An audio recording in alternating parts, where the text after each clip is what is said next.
Marko, trip to Swansea City this weekend. How do you assess the challenge in front of us? They're a good team. They're not too dissimilar to ourselves.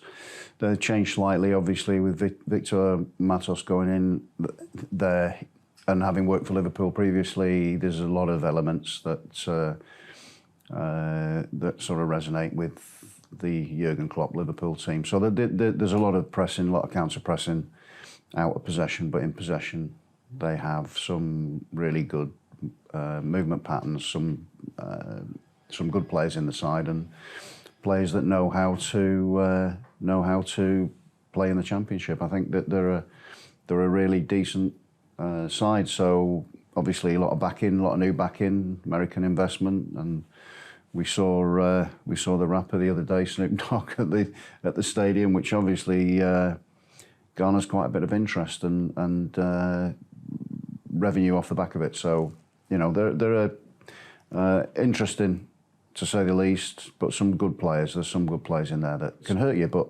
like I say, it's a game to look forward to.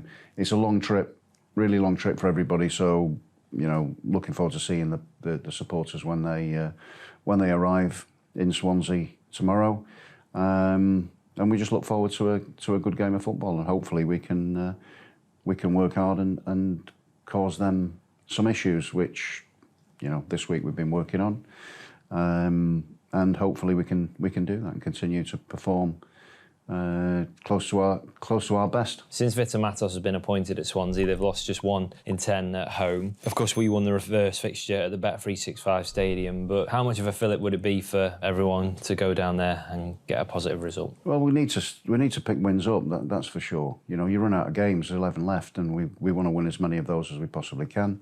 They'll be the same. They're around us in the table, so it'll be a tough game. I think player availability obviously starts to change a little bit, and hopefully in the not too distant future we can get bodies back. Good sign is that we've got some people back on the grass, and hopefully I can integrate them as soon as possible. It was announced earlier today that 26-27 season cards are now on sale. While clearly when you're in the cut and thrust of the day-to-day it can be difficult to look too far ahead into the long term, but what do you believe are the reasons to be optimistic for the future? Reasons to be optimistic are, regardless of what's happened this season, it's been a long time since we were in a better position like this, and a position to attack the top end of the division. Disappointment for a lot of people, for everybody, us included, because we were in such a good, strong position for a large part of the season. We still remain in a better position than we were last season, but that's something that, for me, we probably take for granted, but shouldn't, because there's a lot of work gone in between times. But disappointment, because we want more. We want more, and yeah, I think you can tell.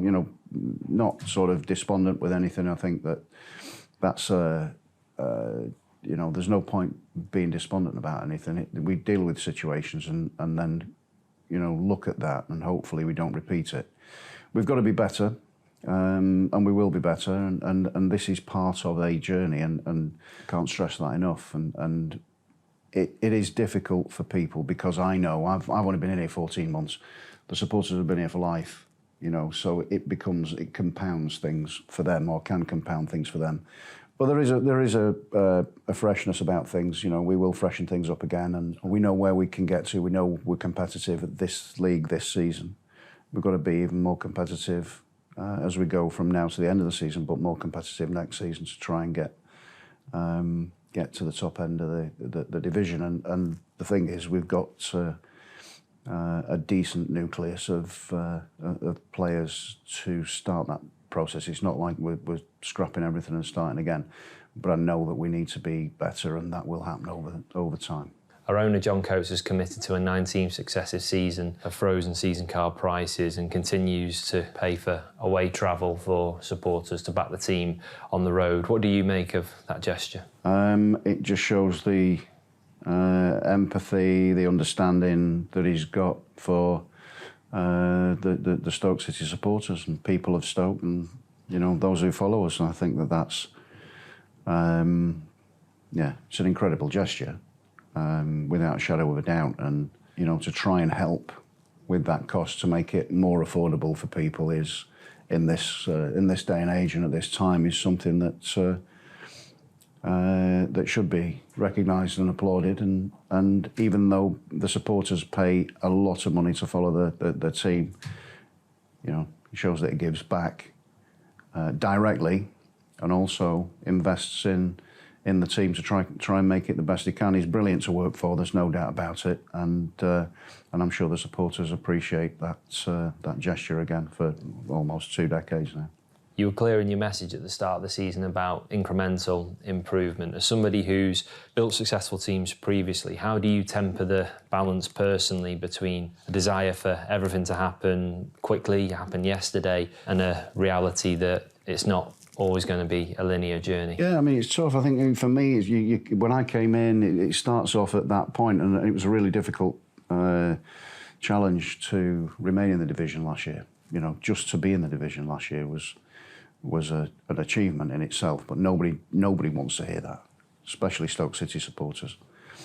So we want to change that and change that for them dramatically. At the start of the season, and like I say, you end up with in a really good position because the performances were okay, but the results were good. Performances get better over the season as long as everybody stays fit, and that hasn't happened this season. So we've got to make sure that that is something that doesn't happen down the line. Any sort of you know, players and what they need has got to be addressed, and that takes time as well. As I said before, we've not been able to go out and just get ready off-the-shelf players that can come in and have a major impact straight away. It takes time, and that's where the work comes in on the training ground, which is where the supporters, we ask for their patience in that on that side of things, and in return that will be shown over time in better performances, more wins, and then obviously trying to get promotion from this division, which is very, very tough, but you know, it's something that nobody shies away from. We'll get it in a really good position to have a real strong campaign next season, and obviously try and finish off this season as strong as we possibly can do. Because there's been so many games that we've not picked points up in, it just gives you a mountain to climb in terms of challenging. We're 10 points behind 6th place now with 11 games left. We have to win most of those games to have any chance. So, you know, let's go and attack those games now. But in the future, you know, things will certainly get better and look stronger. And there'll be 1,200 supporters heading down to back you in South Wales. What's your message to them? Thank you for the support as usual. Get behind the team, and let's see if we can get these 3 points and bring them back home.